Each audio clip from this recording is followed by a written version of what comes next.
Unit 4, pages 102 to 104, How to Think About Problems.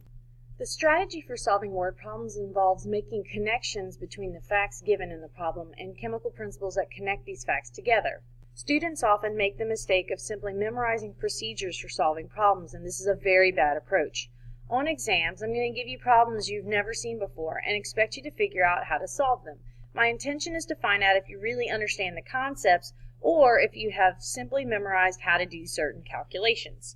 So, reading skills for word problems. The way you read a word problem and sort the information is crucial to figuring out the solution. Here's a basic strategy. You must first understand the chemical principles explained in the notes. Every piece of information in the problem can be used to do something. Make a list of those connections as you read the problem. For example, when you read 15 grams of magnesium oxide, you should think, well, I could calculate the moles of the magnesium oxide using the mass from the periodic table. When you read what volume of 0.2 molar KBr, you should think the connection between volume and molarity is molarity times volume equals moles.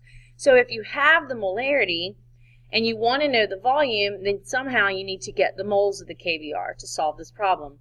When you read 15 molecules of CO2, you should automatically think, well, with Avogadro's number, I could convert that to moles by taking the molecules divided by Avogadro's number, which is going to equal moles. Sometimes it's useful to remember the definition of terms. When you read, what is the molar mass, think about the units for molar mass being grams per mole. So if you read the rest of the problem and you know that you're looking for grams of the sample as well as moles of the sample, then you would be able to find the molar mass.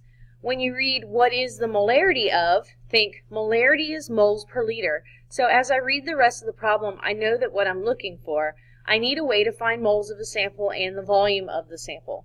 So here are a couple of examples. An unknown compound, magnesium with unknown nonmetal, with mass of 15 grams contains 0.11121 moles of molecules. What is the unknown element? So you can identify an unknown substance by its molar mass, and we know that molar mass is equal to grams divided by the moles. And we happen to be given the amount in grams as well as the amount in moles of this compound. So if we took those 15 grams and we divided it by the moles that we're given, then we can find that the molar mass of this compound is 134.88 grams per mole. Now that's of the entire Mg3X2.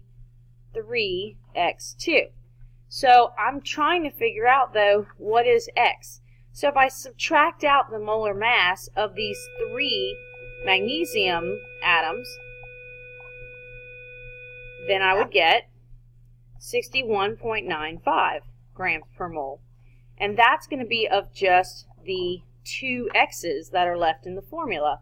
Well, if I want to know just one of the X's, I'll divide this by 2, and that's going to give me 30.97 grams per mole, which on the periodic table is phosphorus.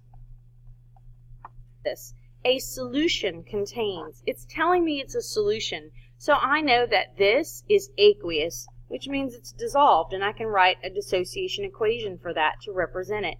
Copper plus 3 and 3 chloride ions would be what's in the solution. So consider that in our solution we have the copper plus 3, and it takes 3 chloride ions for every 1 copper in order to make this solution. So the question is, if you have 0.115 molar chloride ions, how many grams of copper chloride must have been added to the 0.250 liters? Now this entire solution is 0.250 liters, so this is true for everything, but this is where it's useful.